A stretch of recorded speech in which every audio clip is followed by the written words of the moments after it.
before we bring in the front office insider Mike Tannenbaum to help us decipher what in the world this team can do. The Broncos yesterday, I'm sure you saw this, they had to play with Kendall Hinton at quarterback, a guy that hadn't played quarterback since his college days, with the Broncos 4 quarterbacks all in their roster, either testing positive for the coronavirus and Jeff Driscoll, or the 3 others in close contact, with Brett Rippon, Drew Lock, and Blake Bortles unable to go. I'm sure you heard about it. Broncos, second team in the last 20 years, fellas, to finish with 0 or 1 completions in a game. And they were the first team with more passes picked off than completed. Think about that for a second. More passes picked than completed since the Chargers back in 1998. Key, I'll give you one guess who the quarterback was back then for the Chargers in 1998. Well, it's Phillip Rivers. Ryan Leaf. Oh, was it? 1998. Oh, 98, yeah, Ryan Leaf. Quick history lesson. It was against the Chiefs. You said interception charges. My mind went right to Phillip Rivers. He's been there forever. You said it with conviction, though. I respect that. Yeah, I was charged with Phillip Rivers. Quick little note, and I'm sure Mike will remember this. This was a game against the Kansas City Chiefs, a division rival. It was pouring at this game.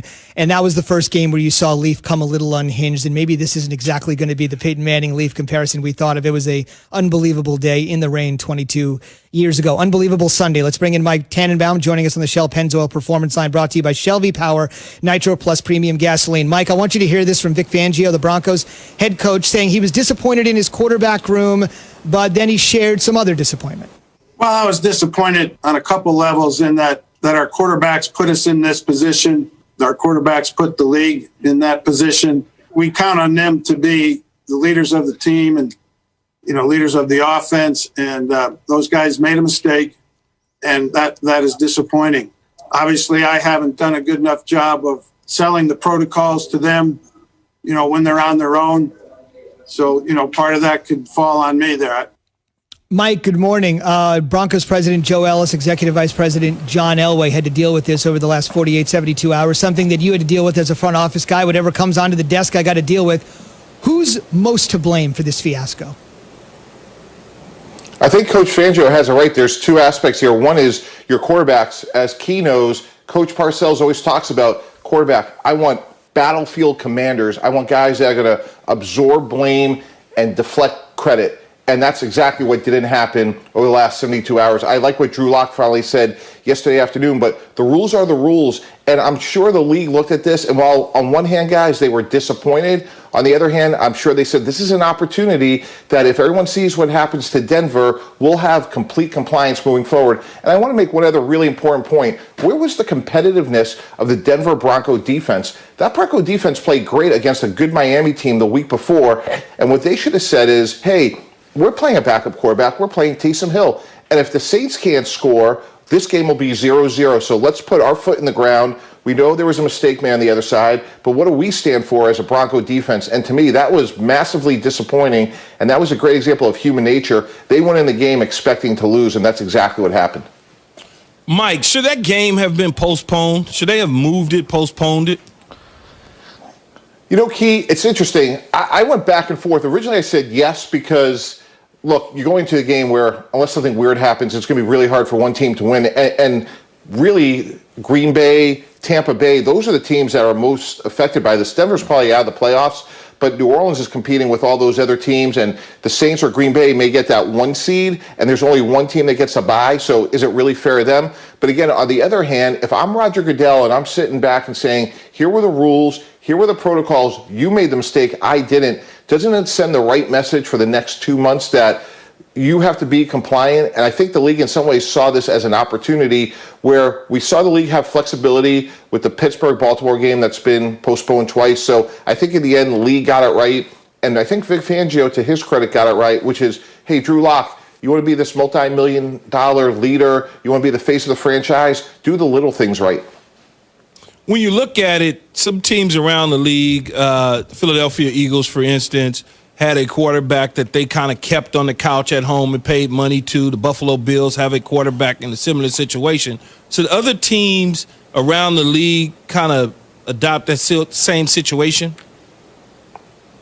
Absolutely. And I think what you can do now with technology is to say this quarterback will go to all the Zoom meetings. You're going to have a strength and conditioning coach closely monitor their condition, because I think that's one aspect of the story that people didn't realize, which was like, hey, can you sign somebody off the streets and just plug them in? You don't even know if they're in condition. So I think that's something we're going to see more teams do this week in terms of sign a player, make sure they're in the right condition, have them go to the meeting so at least they can function in a game. So, Kendall Hilton, while it was a great story on the one hand, on the other hand, he had no chance to be successful because he didn't even have the reps in terms of a walkthrough on a Friday and a Saturday. They just had to put him in there. So I think we're going to see more teams do that over the next month. No, that is correct. I was telling the guys here, I believe, and you could correct me because you were with me, I believe in 99, we lost a couple quarterbacks, including Vinny Testaverde, and the week of, I had to be the emergency quarterback, so I got a chance to see some things just in case I would have had to play. I was at practice. I was a part of the situation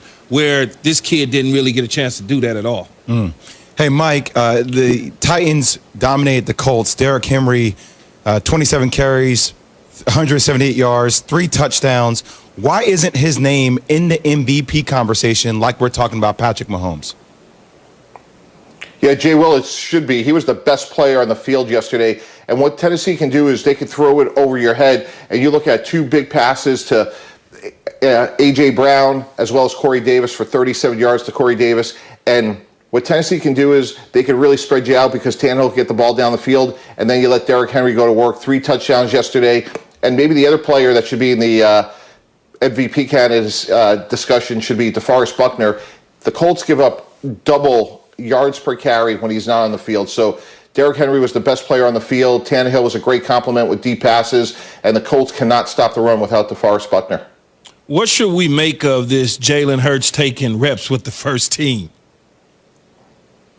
Key, best players play.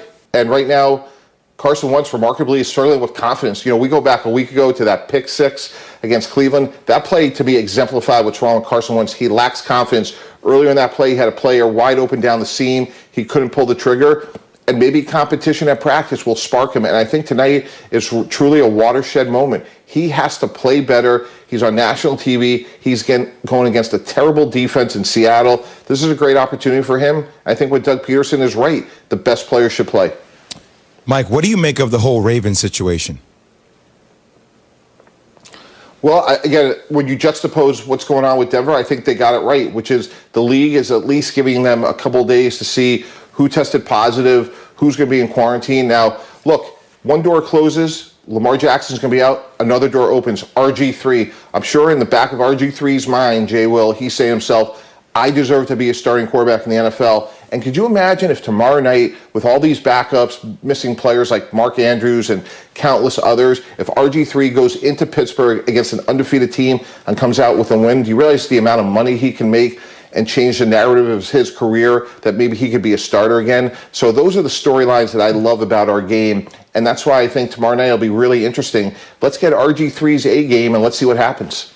Mike, we had a chance to watch Sunday night's football game, which really wasn't Sunday night's football game. I'm talking about the Buccaneers and the Kansas City Chiefs, because the Chicago Bear game was not even close to Sunday night football. What should we be concerned about in terms of Buccaneer fans? Yeah, what's really obvious, unfortunately, is Tom Brady's really struggling getting the ball down the field. Right now, he's 26th in the NFL when the ball travels 20 yards or more. So if we know that, we know opposing teams' defensive coordinators know that. They have to be able to get the ball to the running backs and the tight ends consistently in the running game. We know that's where Tom Brady excels. And Ronald Jones from, of course, USC Key, made a great play in the passing game. They need to do more of that. That's where Tom Brady's great, controlling the middle of the field, play action. That's his game. And right now, their defense is still playing well despite what happened yesterday. They're third in the league in defensive efficiency. They got to get this passing game right, because they're still in the thick of things. They have 7 wins, and their season's far from over, but they got to get that fixed quickly. Thick of things is right. This year, there are 7 teams in each conference that'll make the playoffs right now. The Bucs, as Mike mentioned, with 7 wins, sit in the 6th spot, but the schedule isn't particularly easy down the stretch. Mike, thank you very much. Thanks, Mike. All right. All right, thanks, guys. Want to quickly mention, Mike said, Commissioner Goodell threw it down. Folks, it's November 30th. Go back to October 13th. This is Goodell. This is in a memo to every team. This is why the Broncos were in the position they were in. Warning teams, games would not be rescheduled if, quote, simply to avoid roster issues caused by injury or illness affecting